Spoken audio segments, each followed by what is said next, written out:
تو اللہ تبارک و تعالیٰ نے نجومیوں کے ذریعے سے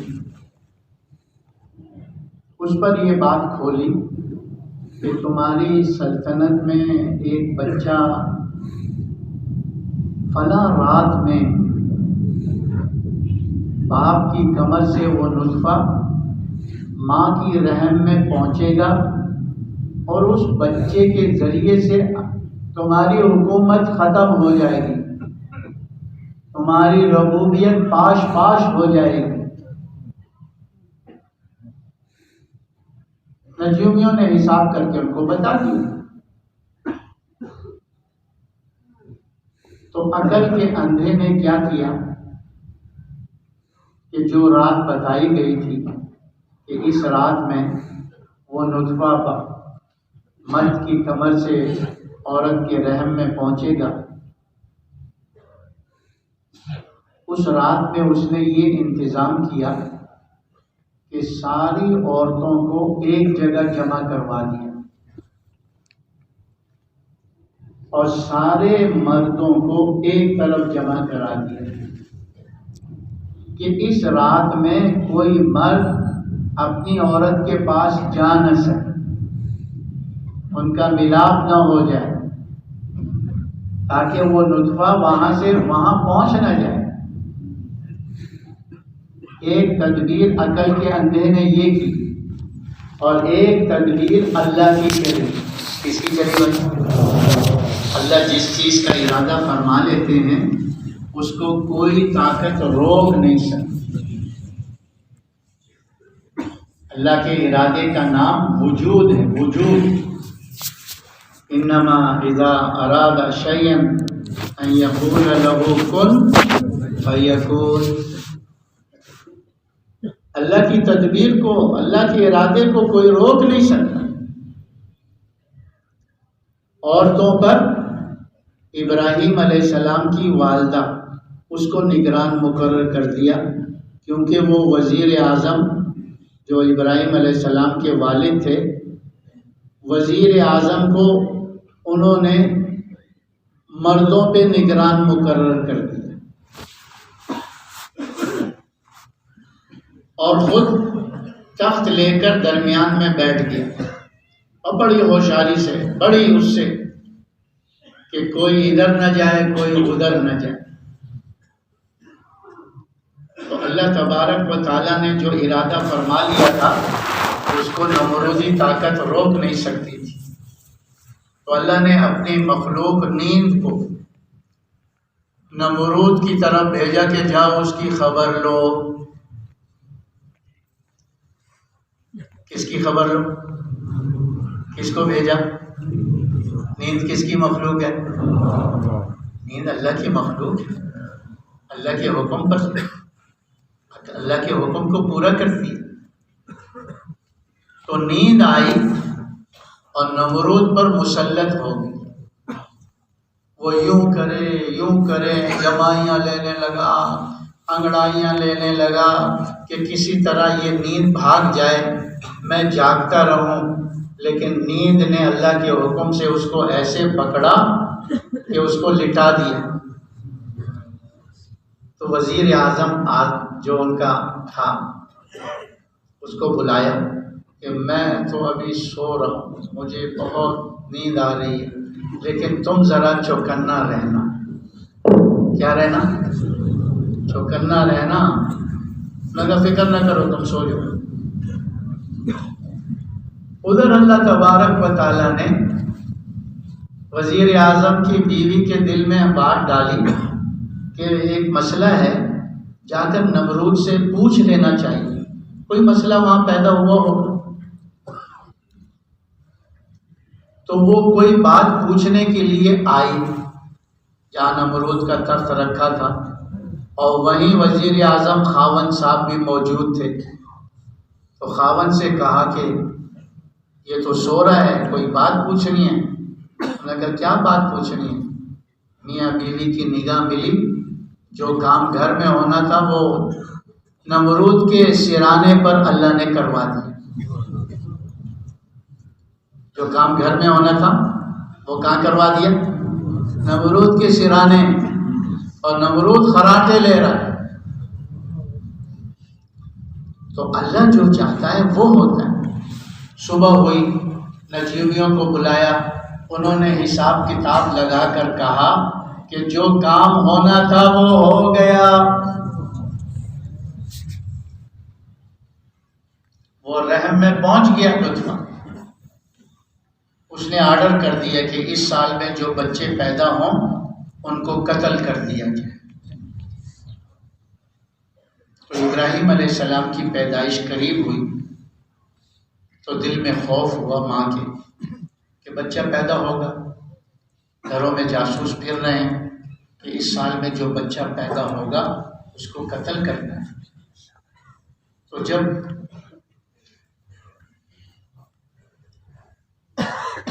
پیدائش کا وقت قریب آیا، درد ذیل ہوا تو جنگل میں چلی گئی اور وہاں ایک غار میں جا کر بچے کو جنم دی اور کہا کہ اب میں اس کو کہاں لے جاؤں گی تو قتل تو ہوگا میرے آنکھوں کے سامنے، تو یہیں چھوڑ دیتی ہوں، کوئی جانور کھا جائے گا کھا جائے. تو غار کے اندر، پہاڑ کے غار میں ان کو چھوڑ کر آ گئے. تو ماں کے دل تو ماں کا دل ہی ہوتا ہے. تو کچھ وقت کے بعد گئی تو دیکھا ابراہیم علیہ السلام بالکل صحیح سالم موجود ہے اور اپنے انگوٹھے کو چوس رہے. کبھی دایاں انگوٹھا منہ میں لے رہے، کبھی بایاں انگوٹھا منہ میں لے رہے. تو دیکھا ایک انگوٹھے سے دودھ نکل رہا ہے، ایک انگوٹھے سے شہد نکل رہا ہے. کیوں بھائی؟ اللہ چاہے تو ماں کے پستان میں دودھ اتار دے، اللہ چاہے تو بچے کے انگوٹھے میں دودھ اتار دے. کیوں بھائی؟ دودھ اتارنے والا کون ہے؟ لوگ کہتے ہیں ماں غذا کھاتی ہے اس سے دودھ بنتا ہے، دودھ سے بچے کی پرورش ہوتی ہے. تو یہ غذا تو باپ بھی کھاتا ہے، اس کے سینے میں کیوں دودھ نہیں اترتا؟ کیوں بھائی؟ کبھی مرد کے سینے میں دودھ اترا ہے؟ دودھ کون اتارتا ہے؟ اللہ اتارتا ہے. تو اس اللہ نے ابراہیم علیہ السلام کی پرورش کے لیے یہ انتظام کیا کہ ماں پاس نہیں ہے. اللہ نے حشرات الارض سے، درندوں سے حفاظت کی اور غذا کا یہ انتظام کیا، پالنے کا یہ انتظام کیا. اللہ کے پاس تو پالنے کے بے شمار راستے ہیں، کوئی حد و حساب نہیں ہے. اب ابراہیم علیہ السلام کی اللہ تربیت فرما رہے ہیں. اب وہ جو دنوں میں نظر آ رہے تھے ایسے لگتا تھا یہ مہینوں کے ہیں، کئی مہینوں کے ہیں. اور پھر ایسے نظر آتا تھا کہ یہ اس سال کے نہیں ہیں بلکہ کچھ سال پہلے کے بچے نظر آتے تھے. ایسے اللہ ان کی تربیت کر رہے تھے. سال کا بچہ تو معلوم ہو جاتا ہے. تو اب ماں نے دیکھا، ایک دن ماں آئی، وہیں ان کے پاس جاتی رہتی تھی. تو ایک دن ماں کے سامنے جب بولنے کی اللہ نے تو پوچھا ماں میرا رب کون ہے؟ تو ماں نے کہا میں، دیکھو میں آتی ہوں تمہاری ضرورتیں پوری کرتی ہوں، تمہارے کام کاج جو بھی ہے. تو ابراہیم علیہ السلام نے پوچھا اماں تیرا رب کون ہے؟ سبحان اللہ. اگر تیرا باپ وہ پیسے لاتا ہے، اس سے چیزیں آتی ہیں، تو کہا ماں میرے باپ کا رب کون ہے؟ تو انہوں نے کہا نمرود بادشاہ جو اپنے خزانے سے اس کو دیتا ہے. تو ابراہیم علیہ السلام نے پوچھا نمرود کا رب کون ہے؟ تو ماں نے اس کے منہ پر ہاتھ رکھتے ہوئے کہا نہیں آگے مت بڑھو، وہ رب الارباب ہے، سارے ربوں کا رب ہے۔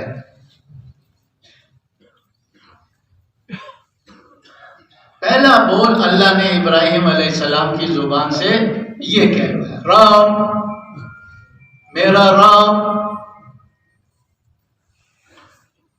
میرا رب۔ ہاں تمہارا رب، میرے باپ کا رب، نمرود کا رب۔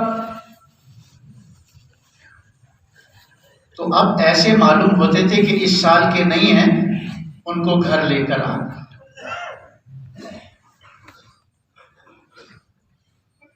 اب جب اللہ پاک نے امر دعوت عطا فرمایا کہ قوم کو ڈراؤ، نمرود کے پاس جاؤ، قوم کے پاس جاؤ، تو ایک دن قوم کے پاس قوم جمع تھی،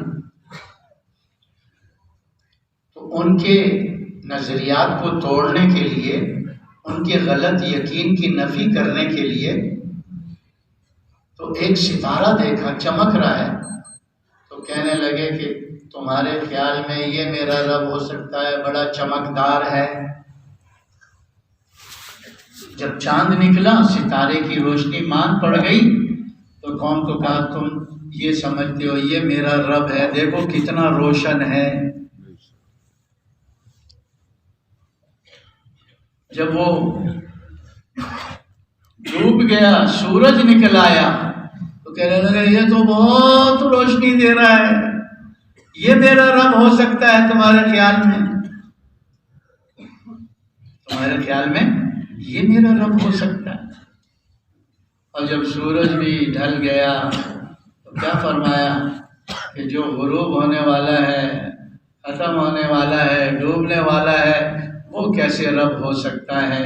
انی وجہت وجہی للذی فطر السماوات والارض، کہ میں نے سارے بنے ہوئےوں سے اپنے چہرے کو بنانے والے کی، بنانے والا جو رب ہے اس کی طرف پھیر دیا۔ حنیفا وما انا من المشرکین، میں ایک ہی رب کی طرف دیکھتا ہوں، میں مشرکین کی طرح نہیں جو اس کو بھی رب بولا ہے، اس کو بھی رب بولیں، اس کو بھی رب بولیں، 360 کو رب بنا کے ان سے ہاتھ پھیلا کے مانگ رہے ہیں کہ دے دو ہماری سوال کو، ہماری حاجت کو پورا کر دو۔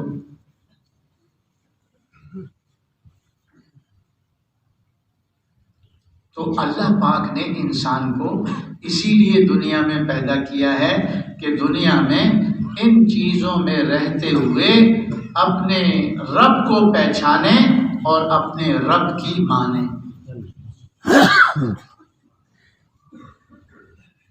اپنے رب کو پہچانے اور اپنے رب کی مانے۔ انسان دور نہ جائے، رب کو پہچان سکتا ہے۔ کیسے؟ اپنے آپ میں غور کر لے۔ جس نے اپنے آپ کو پہچانا اس نے اپنے رب کو پہچانا۔ کیوں بھائی؟ انسان کو اللہ نے کیسے بنایا؟ ساری کائنات کی ایک ایک ذرے میں اللہ نظر آتے ہیں، ایک ایک پتے میں اللہ نظر آتے ہیں، ایک ایک درخت میں اللہ نظر آتے ہیں، ایک ایک پہاڑ میں اللہ نظر آتے ہیں، ایک ایک ستارے، چاند، سورج اور یہ آسمان، زمین، ان نقشوں میں اللہ نظر آتے ہیں۔ اللہ نے اپنے آپ کو تو حقیقت میں چھپا لیا ہے، لیکن اپنے آپ کو ساری کائنات میں بکھیر دیا ہے کہ انسان اس میں دیکھ کر اللہ کو پہچانے۔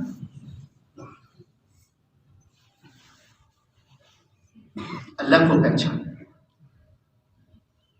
اور یہ ہمیں کیسے پتہ چلا کہ یہی امتحان ہے دنیا میں آنے کا؟ کہتے ہیں آخرت کا جو پہلا سفر ہوگا نا، وہ قبر میں ہوگا، برزخ میں ہوگا۔ اور جب انسان وہاں پہنچے گا، دو فرشتے آئیں گے منکر نکیر، اور جو سب سے پہلا سوال کریں گے نا، وہ کیا کریں گے بھائی؟ من ربک، کیا پوچھیں گے؟ تیرا رب کون تھا؟ کس کو اپنا پالنے والا، تربیت کرنے والا سمجھتا تھا؟ کیا یقین لے کر آیا ہے؟ کیا یقین لے کر آیا ہے؟ بتا۔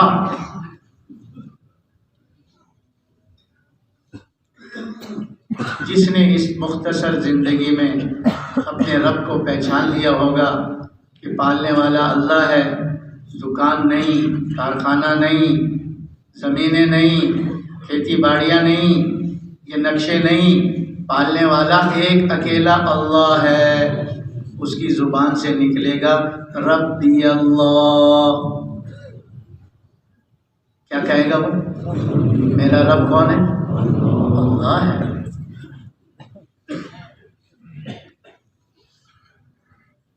بڑے فرماتے ہیں جو دل میں ہوگا وہ زبان پر آئے گا قبر میں۔ اس لیے ربوبیت کے یقین کو، اللہ کی ذات و صفات کے یقین کو دل میں اتارنا ہے دنیا کے اندر۔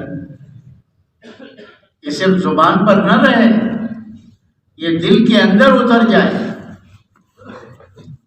دنیا میں زبان اور دل الگ الگ بول سکتے ہیں، لیکن قبر میں دل اور زبان ایک ہی ہوں گے۔ جو دل میں ہوگا وہی زبان پر آئے گا۔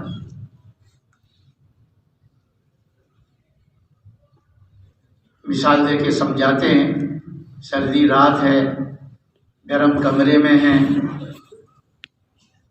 گھر والی کو بھی بلایا ہے، اتنے میں کسی نے دروازے پہ دستک دی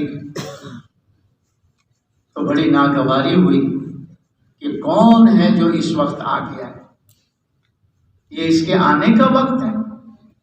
کیوں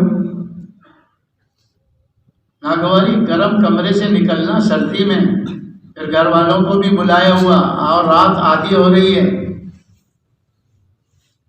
لیکن دستک ہو رہی ہے تو بادل نخواستہ نکل پڑے کمرے سے، باہر آ کر دروازہ کھولا تو دیکھا کہ دوست ہے، تو زبان سے کہنے لگے آپ کے آنے پہ بڑی خوشی ہوئی۔